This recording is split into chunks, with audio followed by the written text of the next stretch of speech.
Hey, and welcome to the highlights of episode number 131 with Heather Askinosie. Some of my favorite parts of this episode were when she gives us her top crystals for health, wealth, love, protection, and healing. I also love when she shares with us why crystals are so powerful and how they strengthen our intuition. But there is so much more wisdom and inspiration that you get in the full episode.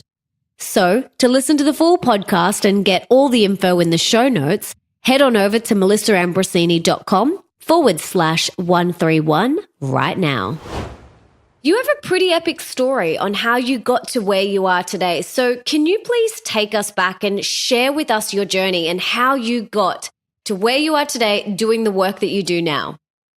Well, I think to make a long story short, I grew up in Manhattan Beach, California. So at the time, if you looked at my resume on paper, you would say, wow, this girl's got it going on. I had a house by the beach. I have great friends. I was selling high-end real estate at this time, $1 million homes, which are now 20 million, but back then they were that price. And I was making a lot of money, but there was something for me that was just not resonating. I was triple type A and I wasn't feeling well. And I ended up I was starting yoga at the time, and I ended up meeting this Ayurvedic doctor. And I thought I was going to go in, he'd give me some herbs, I'd be on my way. And basically what he said was, if you do not change your life drastically, it's not looking good for you. Like, you're a crash and burn, and I don't really know what to do and tell you otherwise. And I said, well, what do I need to do? And he said, you need to learn how to meditate. Now, this was 27 years ago. And I said, what is that?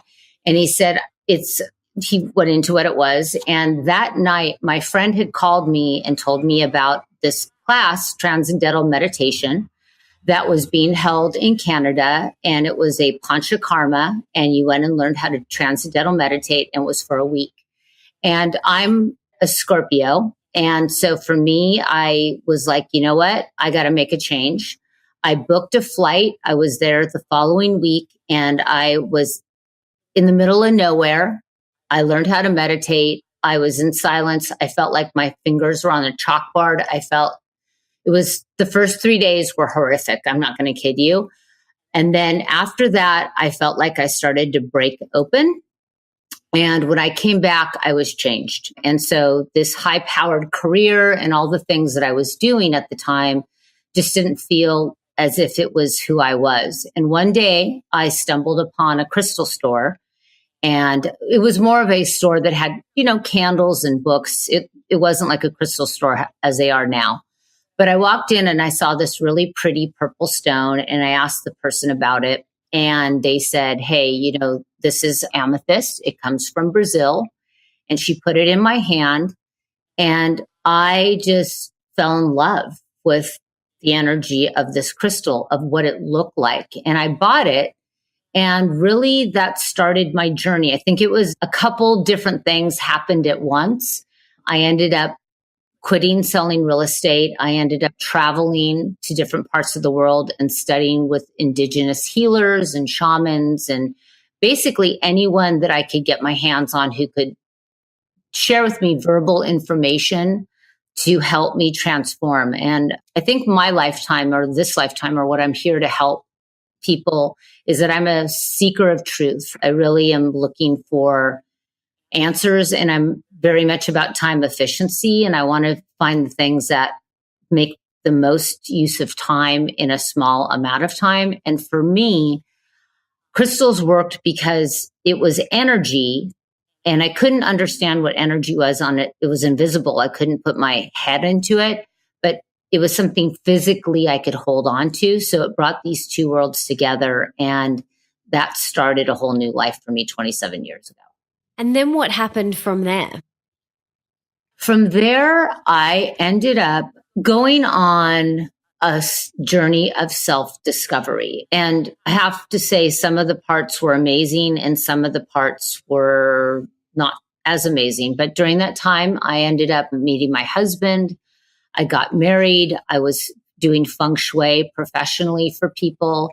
And I was seeing that as I utilized the world of crystals, I was able to kind of learn, or I was able to learn how to become silent. And when you're a triple type A person, that might sound really simple, but it was not very easy. And it took training and it took time.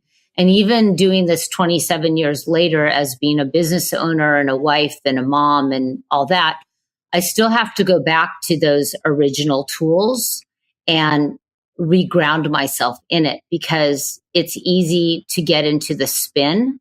But I think that by using the energy of the earth for so many years, what might have taken me an hour can only take me minutes now, because I've retrained myself daily. I do it. Okay, so for someone who's listening and they've kind of wanted to explore crystals, but they think, oh, maybe this is a bit too woo-woo for me, or where do I start? Mm-hmm. What advice would you have? How can we start to incorporate these into our life? Right. That's a really good question. You could talk to a lot of different people, and I'm sure you'll get a lot of different answers. But for me, and what we try to do at Energy Muse is really take the overwhelm out of that whole conversation. And crystals really are a reminder or a touchstone or a tool to help us trust ourselves.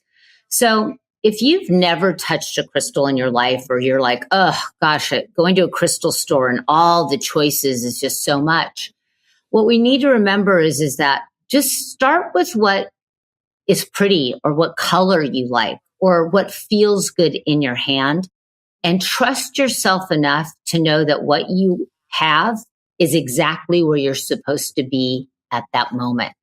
And really, this journey is about knowing yourself and trusting yourself and owning what is good for you without anybody else's opinion.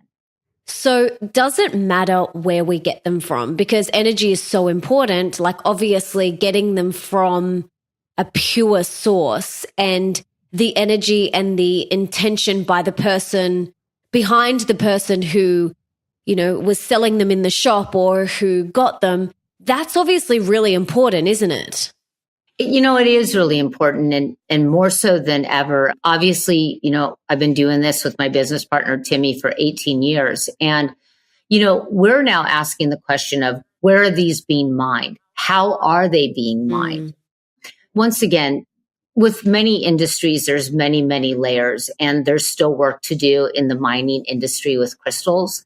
But I think that, many years before, we are now able to buy crystals directly from the miners versus, several people down.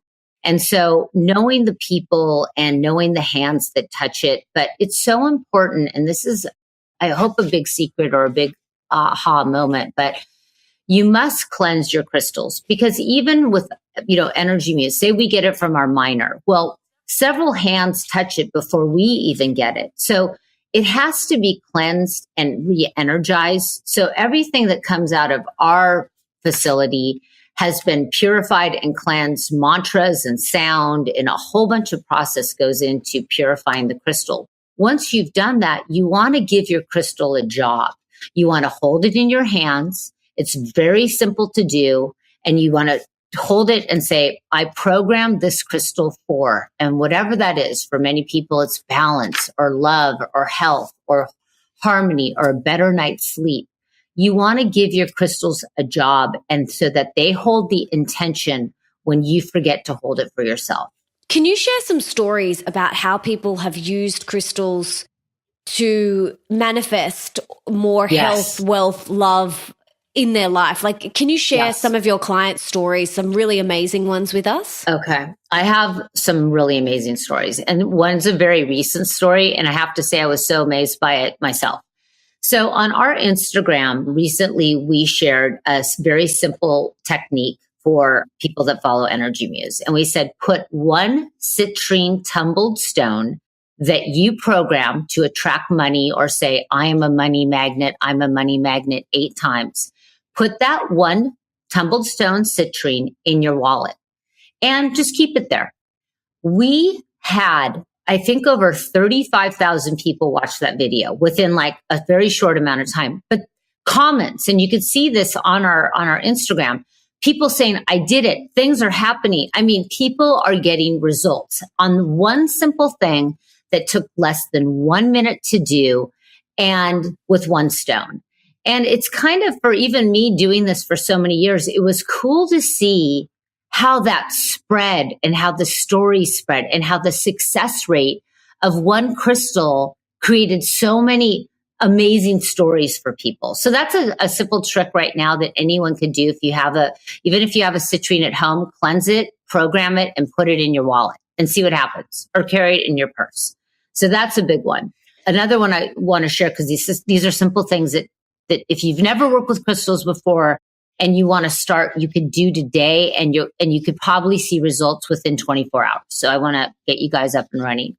There is a stone called selenite. It's white. In the crystal world, or at least here, I like to refer to it as liquid light. Are you familiar with cutting the cords? Yes. Yeah. Okay. So what you could do with this is you could use this crystal to energetically cut the cords with anything in your life, whether it's a situation, and it's not cutting the cords that you're saying that this is like, I don't want this in your life. You're just saying, I want to send the energy back to a higher vibration, whether it's a church, a temple, a mountain, whatever your belief system is. I want to plug that energy that was being plugged into me. I want to plug it into something else, and I want to fill myself up. So selenite could act as this kind of comb or a blade or a tool to help cut the cords around your body. And what you do is when you cut the cords, you just hold the selenite and you say, I program the selenite to energetically be a white wand of cutting the energetic cords. And I cut the cords, I plug it into something higher, mountain, temple, or church, or higher frequency. And then I put the selenite over my body, the same selenite used to cut the cord. I put it over my body, and I fill up whatever holes now that are in my energy field. I fill this up with the energy of light, every cell of my being. So what are maybe the top 5 crystals that we could get and start to work with? Because I don't want people to feel like, oh my gosh, there's so many. Where do I start? I would really love to give everybody maybe top 5 that they could go out and start to use. The top 5 that I'm going to give you, and once again, I have access to so many crystals. I've been doing this so long. I still use those top 5. So the top 5 that I'm telling you today are the ones that I still interact with on a daily basis. So these are the top 5, and you could get them in tumbled stone and they could create major shift. Okay. We talked about selenite. That's the white one I talked about. It's called liquid light. It is a must. Everyone on the planet, and I will say this, I think every human being needs that stone. It's one of the highest vibrational stones on the planet.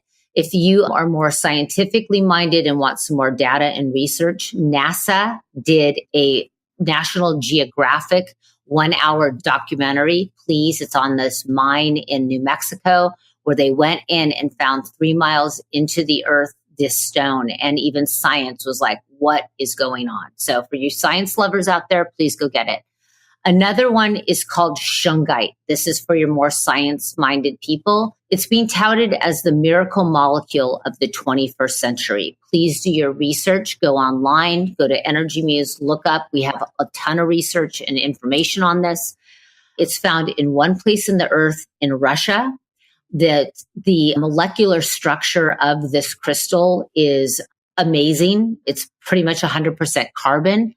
So it is believed to absorb toxicity and things out of your water so that you can drink water with shungite in it.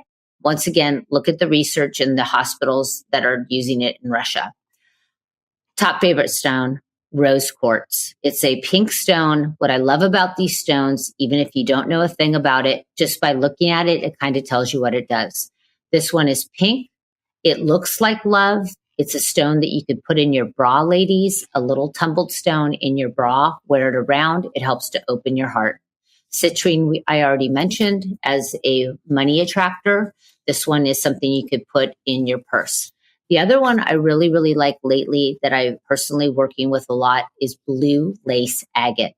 It's this blue stone that the minute you look at it, it's almost like you go,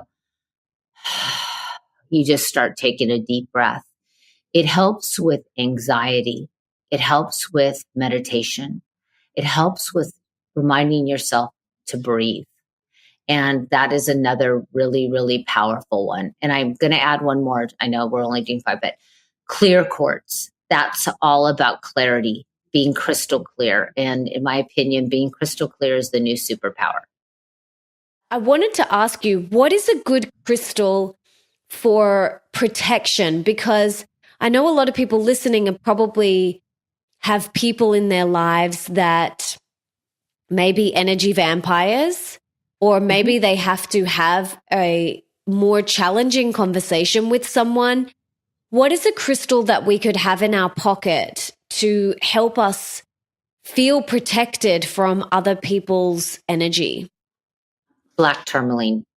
Once again, there's many stones and that you can be drawn to, but I feel that, some people like black onyx or smoky quartz. For some reason, I just find that black tourmaline in a pocket or on your body in a meeting, or if you, sometimes it's taking to a family event, it just, that stone is got this really shielding ability. Now, in terms of soaking up Wi-Fi, computer technology, what are some good crystals that we can put on our routers or on our modems and things around our house to really just soak up some of that EMF? So that's a really hot conversation right now. For a while, shungite was one of these ones that we're, looking into. Not a lot of research at this point has come back on the EMF conversation. But I think right now, and we're still doing some research, I actually have a team of, I don't know if anyone's talking about 5G yet. Are you familiar with that? Yes. Yeah. Okay.